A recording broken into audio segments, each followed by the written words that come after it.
La ecografía. ¿Qué informe nos da la ecografía? En cuanto a los riñones, nos informa el número de los riñones, paciente monorreno, el tamaño también para eventual displasia renales, la situación, ahí va todo lo que es la alteración del lugar del riñón, como riñón ectópico, riñón pélvico, riñón en herradura, fusionado en algunos de sus polos, y las características del parénquima renal.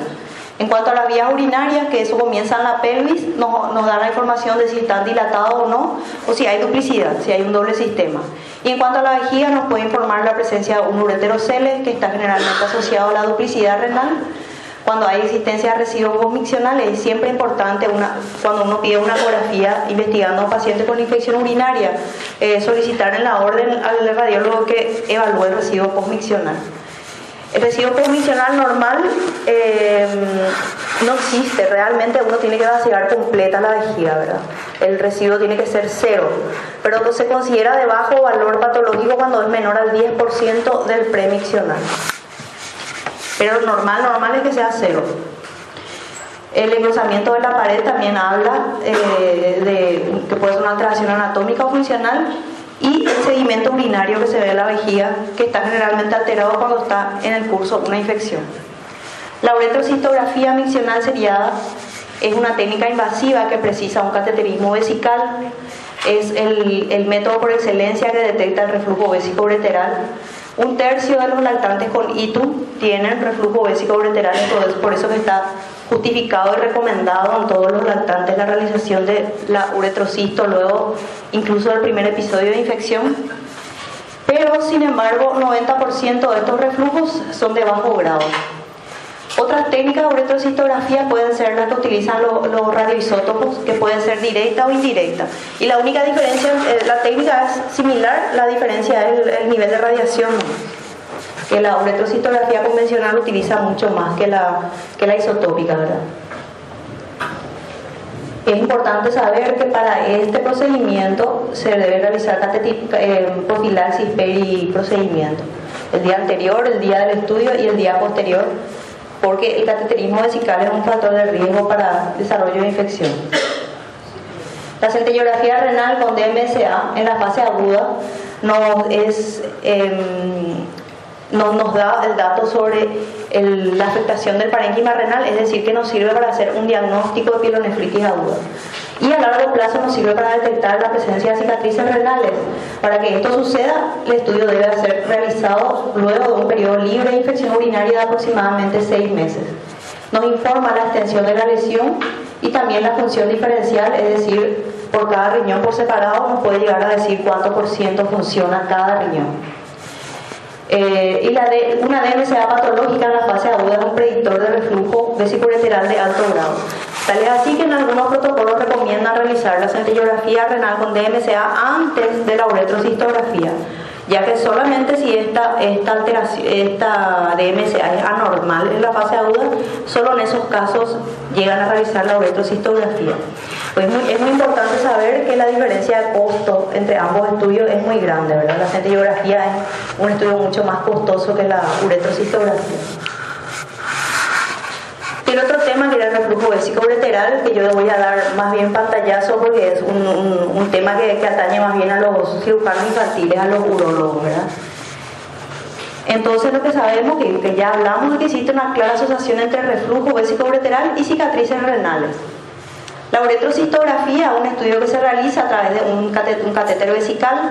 Se pasa a través del catéter un contraste, que es lo que sale blanco en la radiografía, mezclado con suero. Se llena la vejiga hasta su capacidad total, que se calcula según la edad, y en esos casos se ve la característica de la vejiga, la existencia o no de reflujo vésico-ureteral, y posteriormente en algunos casos retiran la sonda y en otros no, pero se le ordena al paciente que orine, y en la fase miccional se ven las características de la uretra y de la misma vejiga, también de las paredes vesicales cuando se produce el vaciamiento. El reflujo vésico-ureteral se clasifica por grados. Es grado 1 a 5, es una clasificación radiológica, de acuerdo al aspecto radiológico. A nosotros lo que nos interesa más es el reflujo no dilatado del reflujo dilatado. Cuando hay dilatación de la vía urinaria, hay enlentecimiento del flujo y ya existe mayor probabilidad de ictus recurrente. Grado 1 cuando se tiñe el uréter hasta el tercio medio, grado 2 cuando se tiñe toda la vía urinaria superior sin producirse dilatación, en grado 3 ya hay una pequeña dilatación, en el grado 4 ya hay una deformidad del uréter y de la pelvis renal, y en el grado 5 ya hay tortuosidad del uréter y aplanamiento de las cálices renales. Esto sería un reflujo grado 3, 4. Varias imágenes de reflujo, vejiga de aspecto normal, un reflujo grado 2. Acá hay un doble sistema de la pelvis superior, la pelvis inferior y la unión de ambos uréteres en el tercio superior. Este probablemente sea una válvula uretral, la vejiga con la pared espiculada con divertículo vesical y reflujo vésico-uretral bilateral grado 5, ¿verdad?